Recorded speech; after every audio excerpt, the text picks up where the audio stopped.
स्वागत है दोस्तों आपका आपके अपने चैनल संस्कृत माला में। प्रिय विद्यार्थियों, आप लोग कैसे हैं?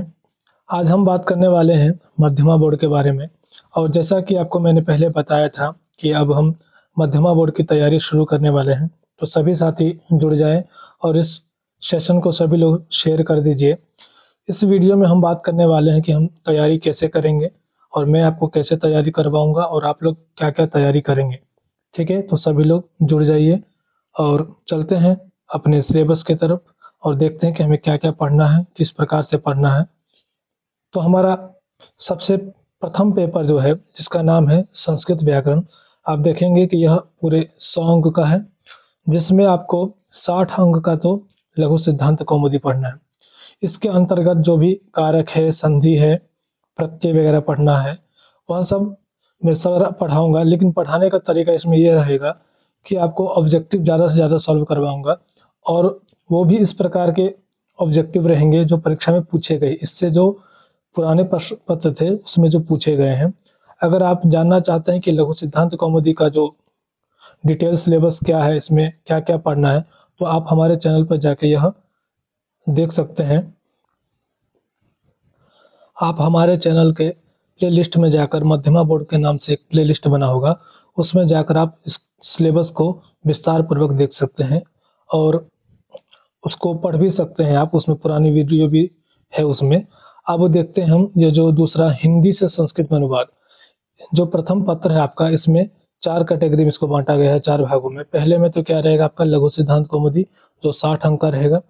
फिर है हिंदी से संस्कृत में अनुवाद, ये आपको 20 अंक का रहेगा।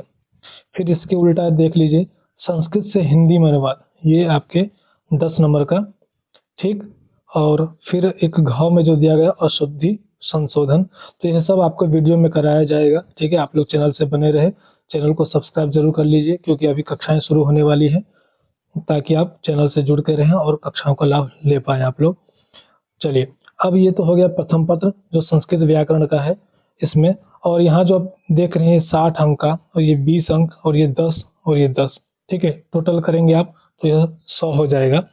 तो इसमें ज़्यादा से ज़्यादा ये रहेगा आपको कि मैं अधिक से अधिक आपको ऑब्जेक्टिव सॉल्व ना करवा के, ठीक है। मेरा ध्यान इस पे नहीं है कि आपको कम से कम 400-500 ऑब्जेक्टिव करवा दूँ और उसमें कुछ आ ही नहीं रहा है। वो इतना ही ऑब्जेक्टिव मैं कराऊँगा, कम से कम 60-70 ही ऑब्जेक्टिव रहेगा हर प्रथम पत्र से, ठीक है। जिसमें आपको उतना तैयारी कर लेना है। इसी में आपकी अच्छी से बेहतर तैयारी हो जाएगी, क्योंकि वो जो प्रश्न मैंने बनाए हैं आप लोगों के लिए, और पूर्व जो प्रश्न पूछे गए हैं उसके आधार पर बनाए गए हैं, और जो संभावित प्रश्न है जो आपसे पूछ सकता है, ठीक है, इस बार आपसे पूछा जा सकता है, उस आधार पर यह तैयार किया गया है। तो ये रहा प्रथम पत्र के बारे में। अब हम जानते हैं अपने द्वितीय पत्र के बारे में, जिसका नाम है संस्कृत साहित्य, ठीक है। इसमें क्या पढ़ने हैं? हम संस्कृत साहित्य के बारे में पढ़ेंगे। यह भी आपका 100 अंक का रहेगा। इसके अंतर्गत हम पढ़ने वाले हैं विद्यार्थियों, पहले पद्य खंड है, जिसके अंतर्गत हम मूल रामायण को पढ़ेंगे जो वाल्मीकि के द्वारा रचित है। यह आपको 30 नंबर का इसमें पढ़ना है, ठीक। जिसमें आपको ऑब्जेक्टिव भी रहेगा आपके, और लघुत्तरीय, दीर्घोत्तरीय, ये 30 नंबर का इसी में से पूछा जाएगा आपसे। फिर है रघुवंश, जो कालिदास द्वारा जो लिखा गया है। तो पद्य में आपको 2 पढ़ना है, एक मूल रामायण पढ़ना है और रघुवंश पढ़ना है, दोनों ही 30-30 नंबर का होगा।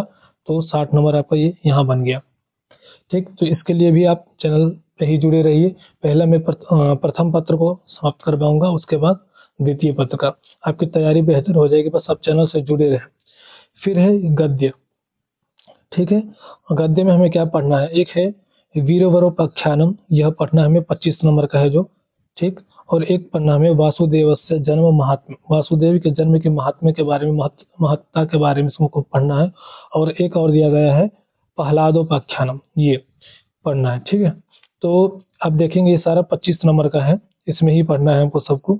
और नीचे आप देखेंगे एक और है जो दिया गया है रचना संस्कृत, ठीक है, निबंध लेखन आदि। इसमें क्या है, आपको संस्कृत में निबंध पत्र आदि लिखना, ये सब आपसे पूछा जा सकता है, और यह रहेगा आपका 15 नंबर का। तो आप इसकी भी तैयारी अच्छे से कर लीजिए, ठीक है। और अभी संस्कृत में आपको पत्र लिखना आता है तो अच्छी बात है, अगर नहीं आता है तो आप चैनल से जुड़े रहिएगा। आप मतलब तैयारी आपकी बेहतर हो जाएगी, बस आपको चैनल से जुड़ के रहना है। जितने भी अपडेट आ रहे हैं उस अपडेट पर आपको ध्यान रखना है कि क्या-क्या अपडेट आ रहा है, बस चैनल से जुड़ के रहिए। और जैसा कि मैंने आप लोगों को कहा था कि अगर क्लास करना चाहते हैं आप लोग तो मुझे मैसेज कीजिए या कमेंट कीजिए कि हाँ क्लास करना चाहते हैं। कुछ लोगों का कमेंट तो आया, लेकिन वो कमेंट देख के लग नहीं रहा है कि सच में आप लोगों को क्लास करना है। क्योंकि मैं चाह रहा था, मुझे लगा कि बहुत सारे लोग होंगे ऐसे जो बोलेंगे, लेकिन उससे ज़्यादा तो यही कमेंट आ रहा है कि मेरा नाम गलत हो गया है, मेरे पापा का नाम गलत हो गया है। सबसे ज़्यादा यही कमेंट देखने मिल रहा है। मतलब पढ़ने के लिए बहुत कम ही कमेंट आ रहा है, जो कि सबसे ज़्यादा आना चाहिए था। खैर जो भी है, अब क्लास से जो भी लोग पढ़ने वाले हैं वो क्लास से जुड़े हैं बस। अब हमारा जो तृतीय पत्र है, देखिएगा विद्यार्थियों, तृतीय पत्र हमें संस्कृत सामान्य पढ़ना है। इसमें आप पढ़ेंगे वेद के बारे में। वेद के अंतर्गत आपको शांतिकरण, स्वस्ति वाचन, बहुत सारे विषय हैं इसके अंदर। संध्योपासना विधि तो अलग से दे ही दिया है। मतलब इसमें आपको स्वस्ति वाचन, शांतिकरण यही है। इसका डिटेल में आप जाके वीडियो देख सकते हैं, क्योंकि वो सारा भी मैं बताने लगूँ तो वीडियो लंबा हो जाएगा। और रहा यहाँ पे ज्योतिष का, ठीक है, तो ज्योतिष भी 25 नंबर का और 25 नंबर ये पढ़ना है, तो 50 नंबर तो आपको यही हो गए, ठीक है।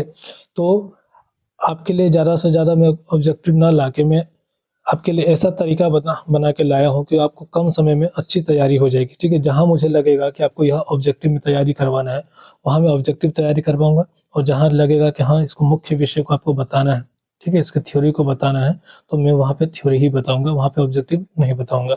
जैसे ज्योतिष आदि है, वेद आदि है, इसका जो भी आपसे बेहतर तैयारी हो जाए आपको, वो मैं आपके लिए तैयारी करके लाऊँगा।